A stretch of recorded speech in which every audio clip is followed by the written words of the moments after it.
Did you know? This constant feeling of being overwhelmed, running against time. What if it's not a sign of your importance, but rather of an emptiness you desperately try to fill? Because the inconvenient truth is that incessant busyness is rarely synonymous with real progress. Often, it is the most sophisticated form of procrastination, the procrastination of life itself. Before we unravel this dynamic, an invitation: like this video and subscribe. What we're going to explore here can redefine your relationship with time and with yourself. There was a man, a voice that echoed through American radios for decades, speaking not of fleeting news, but of the core of human fulfillment. Earl Nightingale, a fellow forged in the trenches of World War II and in the iron discipline of self-education, understood perhaps before many that the human mind operates more effectively not under the chaotic pressure of urgency, but in the serene clarity of intention.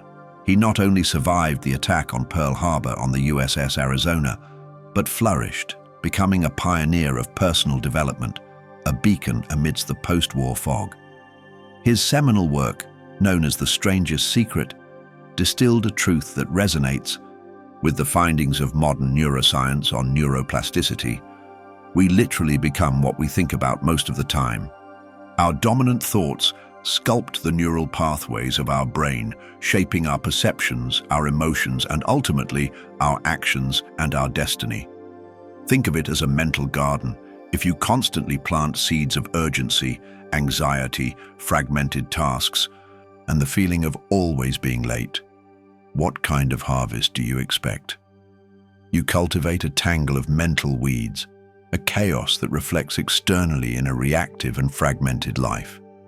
On the other hand, if you intentionally cultivate thoughts of purpose, clarity, focus, and meaning, you plant the seeds of a coherent and directed existence.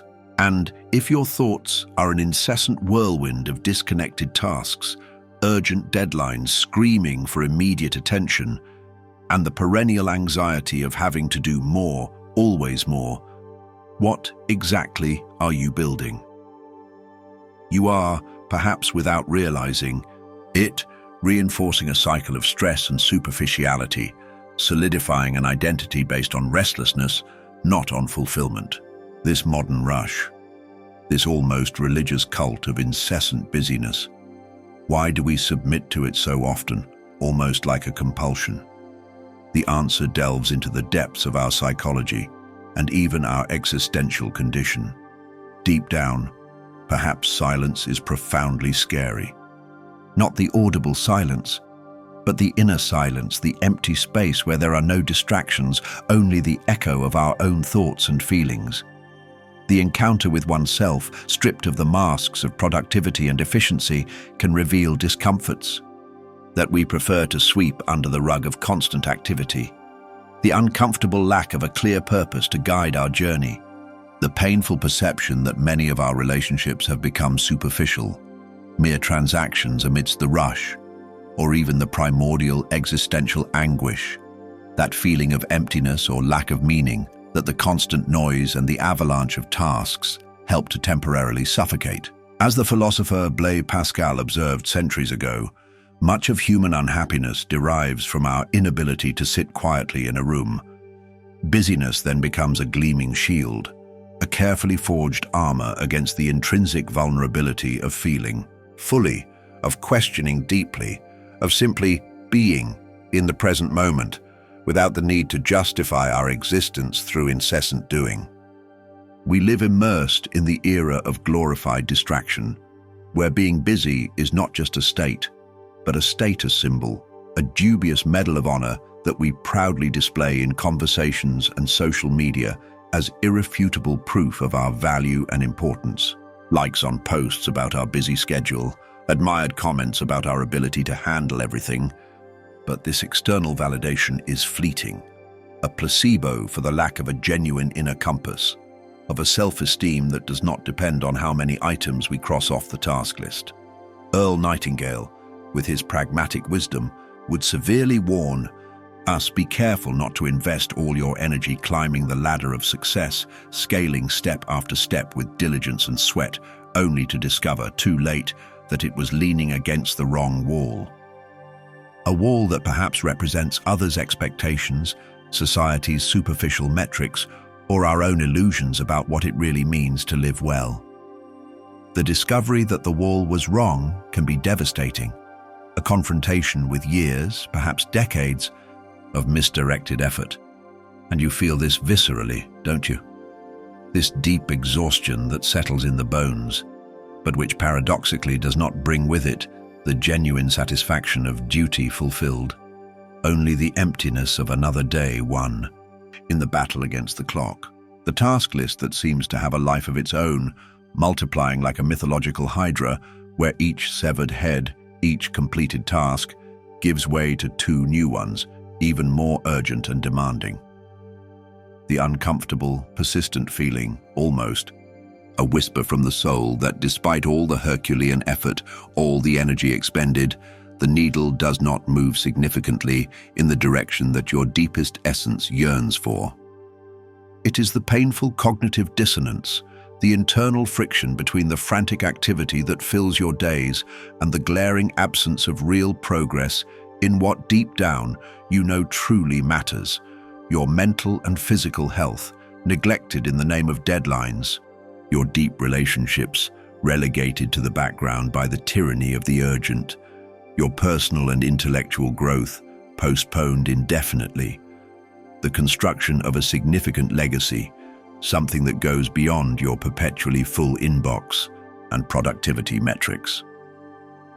This constant internal tension, this silent and draining conflict between what screams for immediate attention, the urgent, and what truly nourishes your soul and builds your future, the important, consumes a colossal amount of vital energy, a precious energy that could and should be directed towards the conscious creation of a life with more meaning, more joy, and less regret.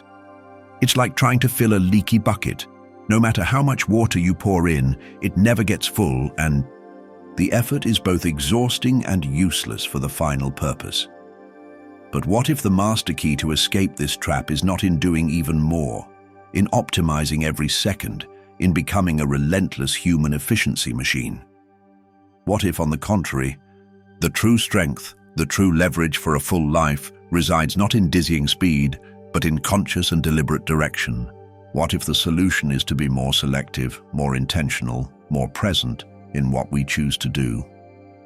Earl Nightingale, echoing the wisdom of Stoic philosophers like Seneca, who already warned us about the difference between living and merely existing, teaches us that genuine power resides not in mindless agitation, but in the focused, concentrated application of our mental and physical energy to that which, after deep reflection, we define as essential.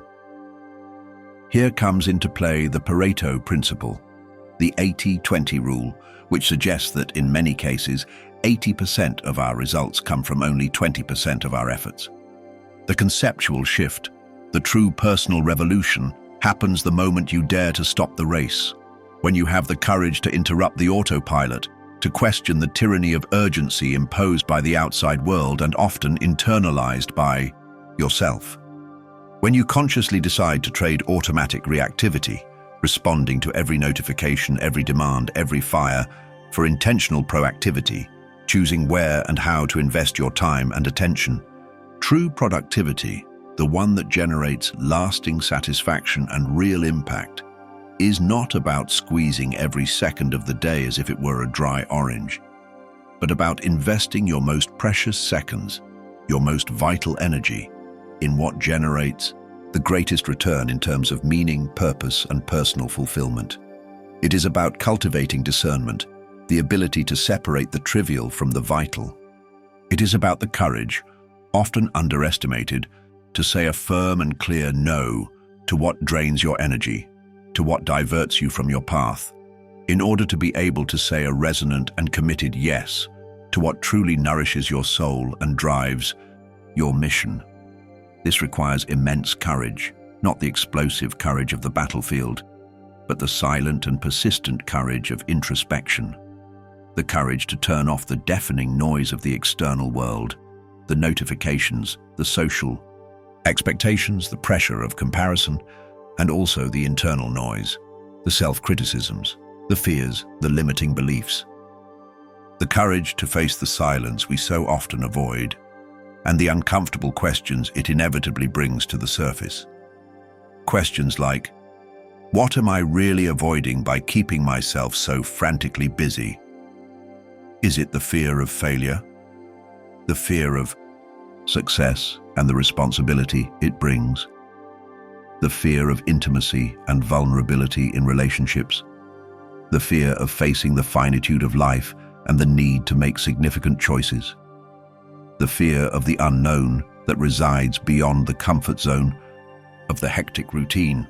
The choice ultimately is yours, and it is a choice you remake every day, every moment. Continue on the frantic treadmill of busyness, passively reacting to the incessant demands of the environment, being a mere effect of the circumstances surrounding you. Or have the audacity to take the helm, draw your own map, a map guided not by others' urgency but by your personal purpose, by the clarity of your values and by the strength of your intention. It is the fundamental choice between being a leaf in the wind, carried by any breeze, or being the captain of your own ship, navigating firmly towards your chosen destination, even amidst storms. It is the transition from an external locus of control to an internal one, assuming authorship of your own story. Imagine for an instant the mental clarity that emerges when you allow yourself finally to focus on the vital, on what really matters to you. It is as if a dense fog dissipates, revealing a clear landscape, a clear path ahead of you. Feel the vibrant energy that is released in your system when you consciously let go of the dead weight of the trivial, of the tasks that only simulate importance, of the obligations that do not resonate with your inner truth. It is a lightness, a renewed vitality that arises not from doing less, but from doing what is right for you. Perceive the deep and serene satisfaction that blooms in your chest, knowing with conviction that each step taken, even if slow and deliberate, is perfectly aligned with your most authentic essence, with your deepest values, with the person you aspire to be. It is not about embracing slowness for its own sake, but rather about cultivating precision, quality over quantity. It is not about doing fewer things randomly, but about doing the right things, those that really matter, with total presence, with full attention, with excellence and intention. This connects to Mihaly Csikszentmihalyi's concept of flow, that state of total immersion and deep satisfaction that arises when we are engaged in challenging and meaningful activities. This is the inner freedom that constant busyness, the dictatorship of urgency, subtly steals from us. The sovereign freedom to choose where to place our attention, our most precious and finite resource in the economy of information and distraction in which we live. Recovering this freedom is recovering control of one's own life.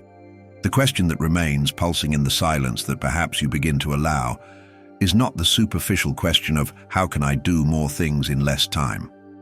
The truly transformative question is, what truly deserves my limited time, my precious energy, my one and irreplaceable life?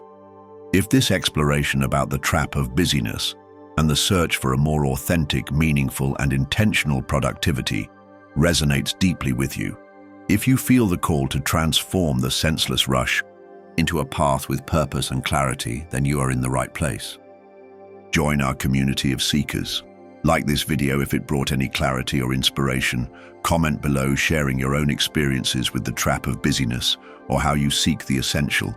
And most importantly, subscribe to the channel so you don't miss our next dives into the tools, philosophies, and insights that help us navigate the complexity of modern life and build, together, an existence with more meaning, more presence, and much less unnecessary noise.